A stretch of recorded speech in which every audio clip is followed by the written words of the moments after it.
Добро утро, часа е 8:30. Имам тест по основи на стопанското управление. Теста трябваше да започне в 8, всъщност теста го отвориха в 8, да стана в 7, за да мога да пия кафе, да направя теста и да съм готова, защото имам само 1 час да го направя. Обаче малко се успах, сега 8:30 и сега ще седна да го направя. Желайте ми късмет.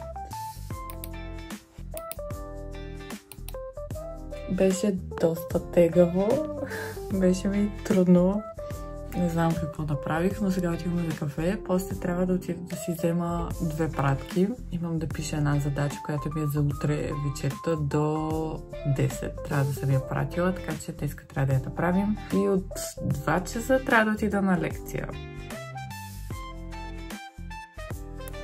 Мамо, днеска бил световен ден на турското кафе. Това не е ли гадно? Също ако е добре направено не е, но обикновено да го правя добре. Да. Вашите котки спят ли така върху вас? Защото моите много обича да ляга върху мен. Аз си полегнах за 10 минути. Отново съм си YouTube да гледам една ютубър, където много харесвам. И след това ще се облека да излизам, да си взема едната пратка. Оказа се, че другата ми пратка утре ще дойде. Отваряме пратка от Shein. Първото нещо е една блуза, която е рипсана. Всъщност е доста хубава. Не очаквах да е толкова хубава, колкото е. Гледаше ми много яка в сайта, затова си взех и втора. Ето е по-кремав цвят, по-светло. На снимката беше по-кремава, всъщност изглежда много светло-жълтичко.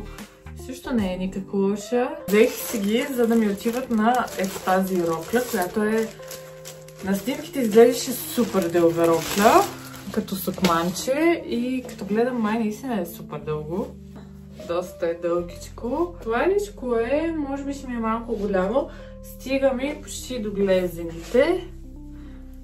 Много дебел, хубав плат е, точно за зимата.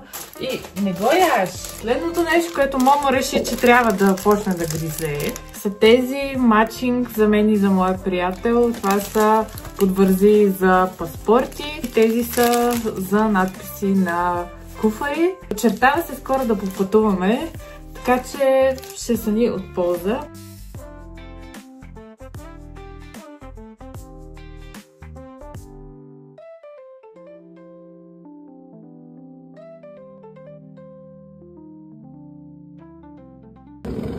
Правя си ето такива хапки на ерфрайера. Както си взехме ерфрайер, направо се преродих. Този е който си имаме вкъщи, а взехме още един, който ще видите до вечера. Този е на Тефало и сме доволни от него. Ето го обяда. Първо това са хапки от Lidl, замразени, които ги затоплих. Кимчи, което аз съм правила. Сосчето, което също беше замразено и го стоплих на водна баня, както видяхте. Фанта.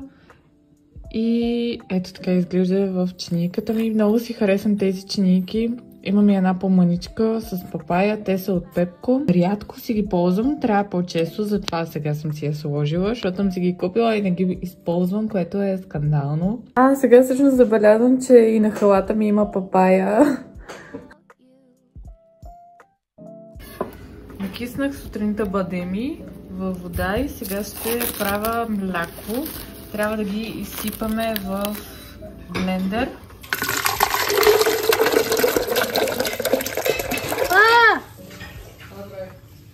Подлизна ми! Купила съм ето този кленов сироп и ще сложа 2 лъжици вътре в това и ще блендирам.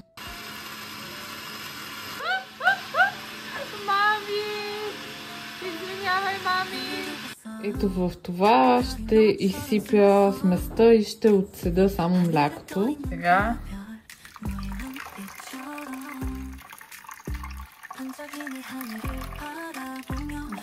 доста мляко стана, няма да ми стигне буркана.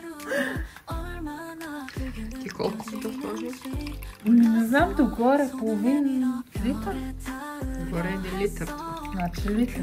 Стана много вкусно млякото. Ето това е едното бурканче, което с мен ще взема. Оставих едно бурканче и за тук. Сутрин ще си правя закуската. Забравих как се казва. Направи ли си проект? Направих го, предадох го. Нямам шестица още, обаче ще дойде и тя. Това, дето пишеш от двойките ли? Не, това е друго. Това ми е новото пуловерче. То имам, всъщност то е жилетка, аз имам такава същата, само че от H&M, тази от Sensei. И тук има 3 панделки, тази, която аз имам е с 2 панделки. Но реших да си взема още една, понеже другата от пранетата е тръгнала да се разваля. И чорапи, които са в бежевата гама. Как да ги отворя да ви ги покажа? Аха! И те са с Алиса.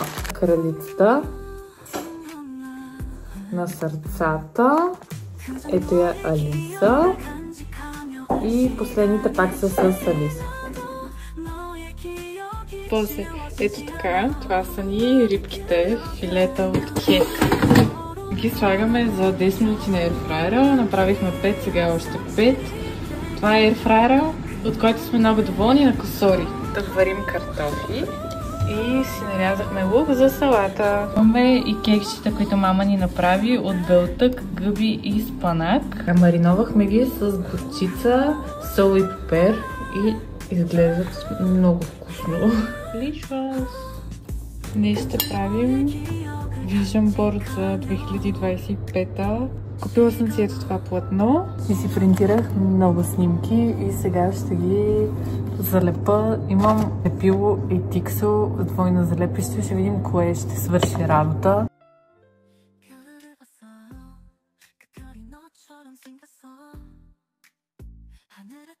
Горе-долу ги реших, сега ще почна да ги лепа и да изрязвам, за да стане сладък колаж. Залепих ги и е готово. Стана много сладко. Път си правя така на платно. Винаги съм си правила на wallpaper на телефона, но исках нещо по-различно да направя. Съм много доволна от резултата.